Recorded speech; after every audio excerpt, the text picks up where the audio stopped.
જે 48 કલાકમાં જે રિપોર્ટ મળ્યો હતો એમાં 2 પોલીસ ઇન્સ્પેક્ટર, 2 નગરપાલિકાના આસિસ્ટન્ટ એન્જિનિયર અને ટાઉન પ્લાનિંગ ઓફિસર, માર્ગ અને મકાન વિભાગના 2 અધિકારી, આમ ટોટલ 6 અધિકારીઓને તાત્કાલિક આપણે સસ્પેન્ડ કર્યા હતા અને સમગ્ર રાજ્યની અંદર કાયદેસર ન હોય એવા તમામ ગેમ ઝોન બંધ કરવાની સૂચના આપી હતી અને યુદ્ધના ધોરણે આ કામગીરી હાથ આપણે ધરી હતી. FIR 26મી તારીખે જે નોંધાઈ, TRPના 6 માલિકો વિરુદ્ધ અને પાછળથી પણ એમાં 2 અધિકારીઓના નામ ACBની તપાસના આધારે આપણે દાખલ કર્યા હતા અને હાઈકોર્ટે મોટો જે કરી એમાં હાઈકોર્ટે પણ નિરીક્ષણ કર્યું છે, એમનું પણ ઓબ્ઝર્વેશન છે કે અમે જે પ્રકારની તપાસ ઈચ્છતા હતા તે પ્રકારની રાજ્ય સરકારે તપાસ હાથ ધરી છે. આમ ખૂબ ટ્રાન્સપરન્સીથી આ બનાવ, ખૂબ કરુણ બનાવ ગુજરાત રાજ્યમાં બન્યો અને એ બનાવની ગંભીરતા અને સાથે કરુણતા જોતા રાજ્ય સરકારે સંવેદનાથી ભવિષ્યમાં પણ આવા કોઈ પણ પ્રકારના પ્રશ્નો ના બને એના માટેની કાર્યવાહી હાથમાં ધરી છે અને સાથે બંને અધિકારીઓ CP અને મ્યુનિસિપલ કમિશનર આ બંનેની તાત્કાલિક અસરથી આપણે બદલી પણ કરી છે અને પ્રથમ મુદતનો પ્રાથમિક અહેવાલ 31/5/24ના રોજ, જેમાં રાજકોટ મ્યુનિસિપલ કોર્પોરેશન, ફાયર વિભાગ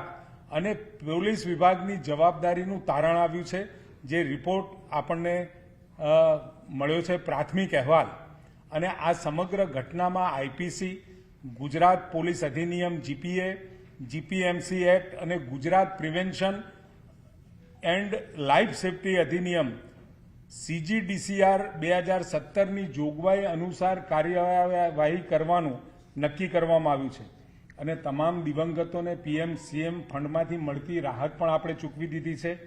અને ગૃહ વિભાગ દ્વારા એમ્યુઝમેન્ટ પાર્ક તેમજ અન્ય મનોરંજન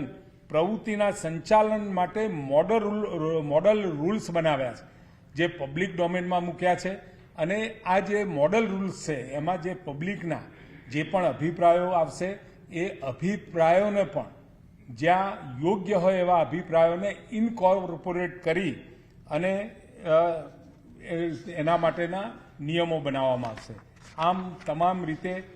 આ બાબત સરકારે ખૂબ જ સંવેદનાથી હાથ ઉપર લીધેલી છે. એટલે અને ઘણી બધી વિગતો આપ સૌને ખબર છે એ પ્રમાણે રાજ્ય સરકારે કામગીરી કરી છે અને સાથે 20મી તારીખ આવતીકાલે પણ આની મુદત કોર્ટમાં છે. પ્રાથમિક અહેવાલ આવ્યો છે, પરંતુ આ બનાવની ગંભીરતા જોતા ગુનાના મૂળ સુધી જવા માટે ખૂબ ડિટેલ ઇન્ક્વાયરીની જરૂર હોવાથી 20મી તારીખ સુધીમાં આપણને એનો અંતિમ અહેવાલ રાજ્ય સરકારને સાદર કરશે અને એ અંતિમ અહેવાલ આપણે હાઈકોર્ટમાં રજૂ કરીશું. આમાં સીટની રચના અને સાથે FIR આ બંને આપણે કરેલું છે. એટલે પોલીસ તપાસના અંતે અને સીટની તપાસના અંતે જે પણ કોઈ કસૂરવાર હશે, નાનો હોય કે મોટો હોય, જેના સામે જે પણ પ્રકારની કાર્યવાહી કરવાની હશે,